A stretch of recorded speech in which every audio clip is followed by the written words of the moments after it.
There's 5 things you should look for when you're rebuilding your deck, especially if you're refinishing the top and keeping the structure the same.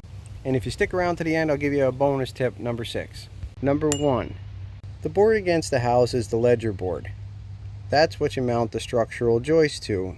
You want to make sure that your ledger board is structurally sound, doesn't have any insect damage or rot.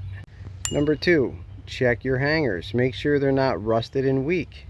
Make sure that all of the holes are filled with nails or screws and that they're in good structural condition. Number 3, if your deck span is long enough where it needs a support in the middle, then make sure you put one in. You'll get sagging if you don't. Number 4, look at the posts that support the deck. Are they crooked like they are here? Is this main beam failing? If so, you better replace it. And number 5, check your footings for movement. Make sure the vertical is plumb and the horizontal top is level. Also put a level across your main beam to make sure that that is level as well.